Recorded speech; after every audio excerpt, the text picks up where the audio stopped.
Et nous sommes de retour au plateau pour la suite de cette émission. Nous abordons notre troisième sujet. Nous parlons du Burkina Faso. Human Rights Watch accuse l'armée du massacre de 223 civils. L'organisation de défense des droits de l'homme Human Rights Watch a publié un rapport ce jeudi sur 25 avril dénonçant une attaque de représailles au Burkina Faso dans le nord du pays après des séries d'opérations meurtrières menées par des groupes terroristes. Selon ce rapport, l'armée burkinabé aurait exécuté au moins 223 civils, dont 56 enfants, le 25 février dans 2 villages dans la province du Yatenga, dans le nord du pays, selon ce rapport de Human Rights Watch, qui est publié de façon générale. Human Rights Watch se base sur des témoignages, des vidéos et des photographies rendues peut-être par des survivants et des témoins des événements. Des représailles et des attaques auraient eu lieu dans plusieurs localités du Burkina. Les militaires et les forces, les VDP, les supplétifs qui aident l'armée burkinabé à faire face au terrorisme, selon Human Rights Watch, auraient en représailles à ces attaques, puisqu'ils auraient subi des pertes, rassemblé certaines populations et les auraient tirées dessus à bout portant, faisant au moins 223 civils. C'est l'essentiel à retenir de ce rapport qui fait le chou gras des médias aujourd'hui, rapport rendu justement public ce jeudi 25 février. Je commence par vous, Credo Tété. Oui, c'est une information que nous avons apprise, mais moi, je vais parler en 2 marches d'escalier. La première marche, quand on voit le média qui a relayé, disons, ce communiqué ou bien cette déclaration de Human Rights, et également l'organisation qui l'a fait, donc je mets un peu de doute parce que les informations même sont au conditionnel et le focus est fait sur disons, l'exaction ou bien les exactions qu'on reprocherait au Burkina. Est-ce que ce n'est pas, je me pose la question, je peux me tromper, bien évidemment, mais est-ce que ce n'est pas ficelé depuis un laboratoire pour essayer de ternir l'image du Burkina et surtout pour atteindre les nouvelles autorités ou bien les autorités militaires qui sont au pouvoir? Parce que quand nous prenons l'organisation qui a fait cette sortie, c'est assimilable à d'autres organisations que nous connaissons, Amnesty International, et vous voyez que lorsque un coup est déjà monté par des réseaux politiques ailleurs, ce sont des organisations là qu'on envoie au front pour essayer d'intoxiquer les populations, l'opinion nationale et internationale pour mieux affaiblir. Ce sont des organisations de défense des droits de l'homme, Je n'en disconviens pas, leur nom le disent, mais il faudrait également qu'on puisse lire, faire l'effort de lire entre les lignes. Mais ces organisations, nous savons que ces organisations, pour la plupart, se retrouvent du côté de l'Occident. Et comme le disait le pasteur Edokomi tout de suite, faisant allusion à une certaine puissance, on retrouve assez facilement dans les agitations des puissances étrangères. Donc moi, je n'accorde pas beaucoup de crédit aussi bien à ce communiqué qu'au média qui a porté en premier l'information. Donc, ce média aussi, nous savons comment les manières de traitement des informations, surtout en direction des pays africains et puis des pays qui essaient de prendre leur autonomie, leur vraie indépendance. Donc, on voit que c'est toute une machine qui est mise en branle pour essayer de les saquer, de les retenir. Donc moi, pour l'instant, je porte des gants et je crois que les jours à venir vont nous situer, surtout avec une possible réaction des autorités militaires du Burkina, même si on sait que depuis un certain temps, ils ne sont plus alertes dans ces sorties, mais en tant que citoyen africain, je mets assez de doutes sur ce qui est dit, parce que lorsque vous parcourez même la déclaration ou bien le communiqué de cette organisation, donc on voit aisément que le premier focus, c'est qu'on veut ternir l'image du Burkina, mais on veut attaquer surtout les autorités actuelles, les autorités militaires du Burkina, comme quoi ce sont eux qui tuent les civils. Et comment le papier a été même fait, mais on se dit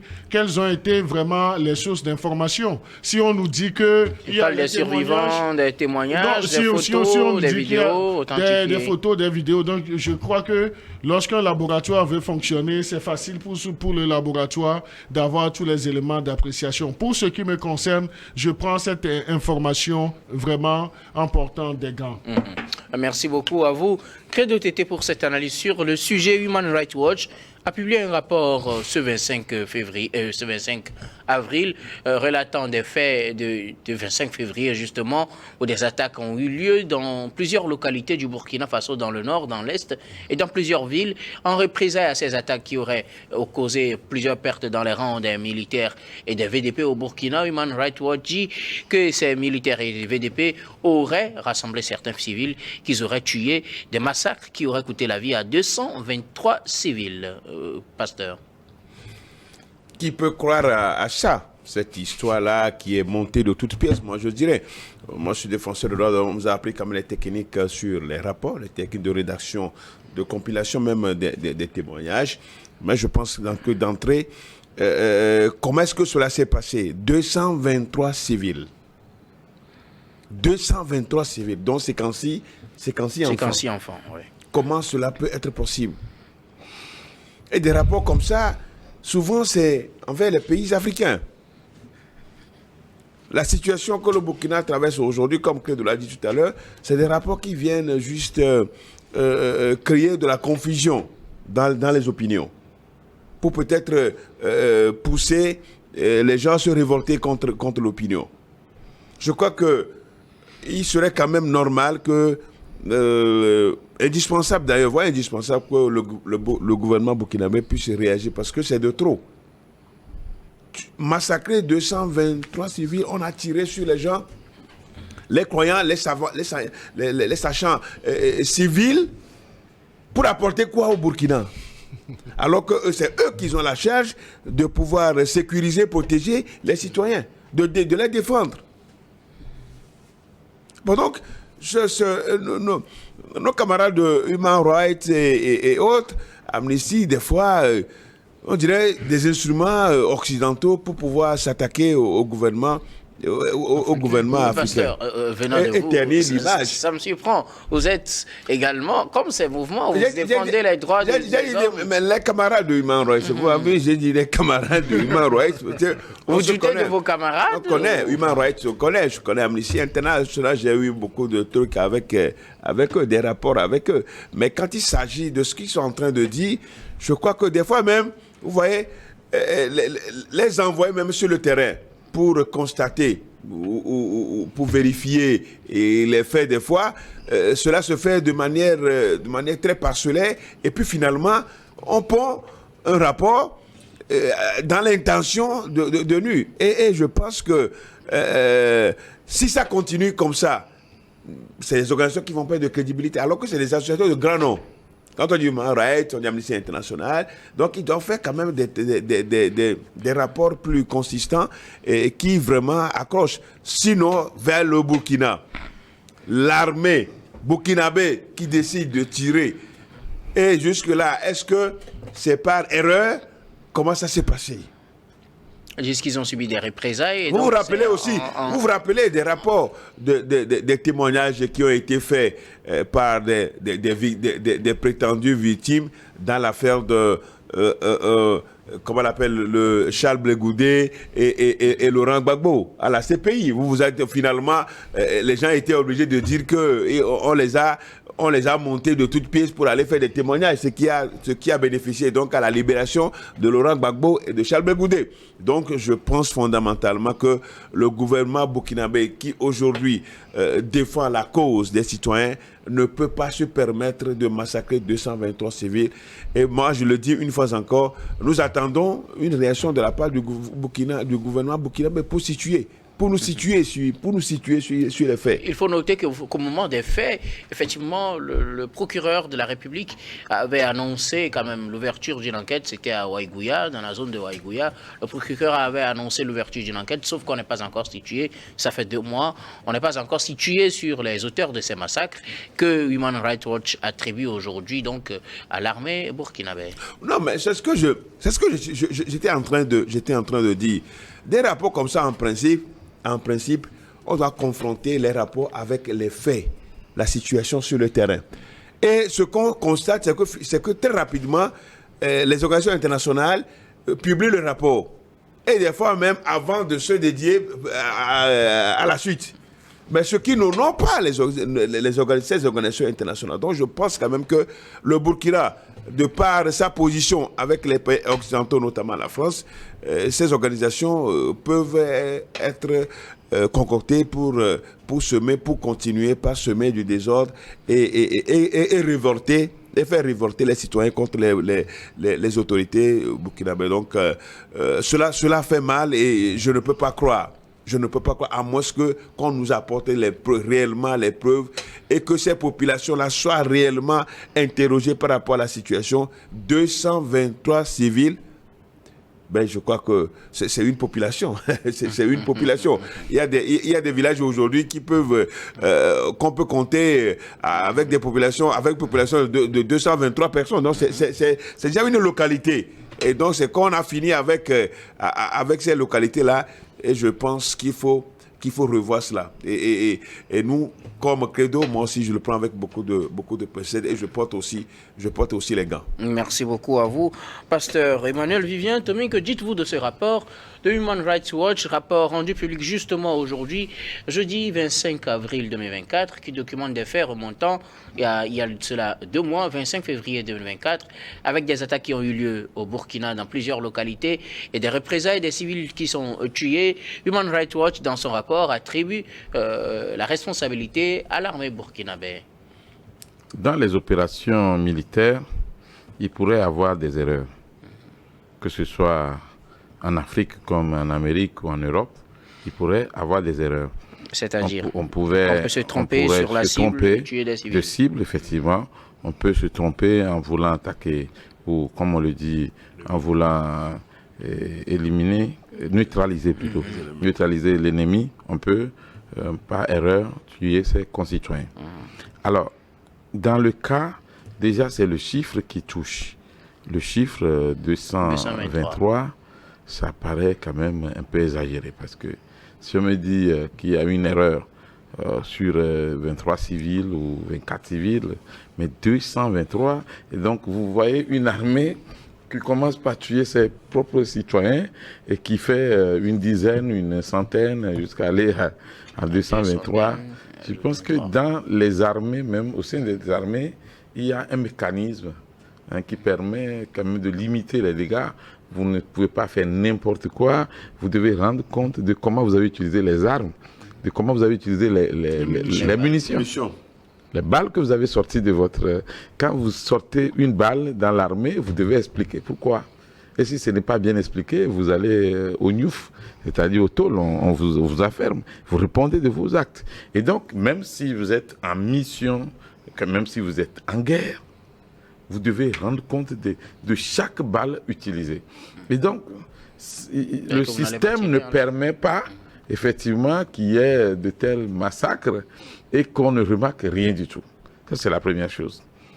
La seconde chose, se fonder sur des éléments comme les témoignages. Je crois que témoignages de survivants. Quand on me parle d'un vieux de 61 ans qui aurait perdu 11 membres de sa famille et qui raconte que des militaires, des soldats étaient venus cagoulés. Mais alors, cagoulés, comment tu sais que ce sont des militaires? Puisque les terroristes aussi peuvent utiliser les mêmes treillis, les mêmes uniformes. Et donc, on n'a pas la certitude. Ils disent qu'ils parlent le moré, ils parlent le moré de Waïgouya. Et puis, le fait même d'aller sur le terrain, comme quoi les gens parleraient le moré, donc ça peut fait partie de On peut les l'habillage. assimiler. Oui, ça fait partie de l'habillage. Donc, ensuite, Tout le monde peut parler moré. C'est pas des arguments. oui, Moré. mais Guillaume, toi et moi, on est des Togolais, mais on comprend un peu moré. Ah oui? Au moins, on sait saluer, au moins, quand même. Et donc, parler le moré, on peut apprendre le moré en moins d'une semaine pour aller sur le terrain. Et l'assimiler. Et donc, aujourd'hui, les éléments ne sont pas convaincants, ne sont pas concrets. Mais on sait aussi comment les rapports se font. Tous les bons rapports. Ah ben sortez les dossiers. Moi, je comprends plus rien. Tous les bons rapports. On sait comment les rapports Tous se les font. bons rapports s'écrivent dans des salles climatisées. Et puis, selon que vous êtes pro ou contre, des fois, on exagère un peu dans les chiffres. Vous savez, pour toucher, parce qu'il y a des objectifs à atteindre. Vous vous rappelez sans doute... Non seulement les chiffres, mais il y a le choix des mots. Oui, mais tout est bien vu. On va faire une émission spéciale pour ça. Pour nous sortir vos secrets, comment vous traficotez Donc, les c'est rapports. pas... Non, Ah ouais. pas traficoter. C'est pas traficoter. Non. Je vous explique quelque chose. C'est comme l'estimation des foules, par exemple. Quand il y a une manifestation et on veut estimer les foules ou la foule, mais si vous prenez un journaliste, il a sa façon d'estimer la foule. Si vous prenez le ministre de la Sécurité, le ministre, la police et la gendarmerie. Alors, généralement, quand la police et la gendarmerie vous disent c'est environ 200 ou 300, ben, il faut dire que ça tend vers 600 ou 700. Parce que la police donne toujours un chiffre pour minimiser, surtout quand c'est l'opposition. Et les organisateurs aussi ne vont pas vous dire la réalité. Au lieu de vous dire que c'est 400 ou 500, ils vont vous parler de 1000 ou de 2000. Et donc, en journalisme, on nous apprend aussi à estimer la foule. Et donc, tu prends les chiffres de la police, les chiffres de l'organisateur, et toi-même, tu prends tes chiffres d'investigateurs, et tu dis, l'estimation donnerait à peu près ceci. Tu fais la moyenne. Voilà. Bon, donc, alors, aujourd'hui, on peut féliciter Human Rights et puis les autres organisations pour avoir effectivement ouvert les yeux à beaucoup de personnes. Hein. Ils nous ont même parlé du Togo plusieurs fois sur des dossiers.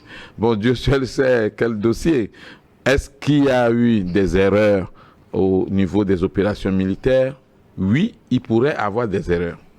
Maintenant, est-ce que le chiffre et tout le communiqué produit répond à la réalité? On peut avoir des doutes parce que nous ne sommes pas rassurés par rapport aux éléments de base utilisés pour sortir ce rapport. Un témoignage reste toujours un témoignage. Et aujourd'hui, on est capable de faire une vidéo truquée de l'émission que nous sommes en train de faire avec nos voix, avec nos images. On peut créer même des situations où un policier est en train de tabasser un homme politique alors que rien de cela ne s'est produit. Donc faisons attention. Nous n'incriminons pas l'organisation, mais nous disons que nous prenons ces informations avec des pincettes, avec beaucoup de doutes. Merci beaucoup. À vous, nous allons marquer une nouvelle pause, puis on revient tout de suite pour la dernière partie de cette émission. Dernière partie que nous allons bien évidemment consacrer au Togo.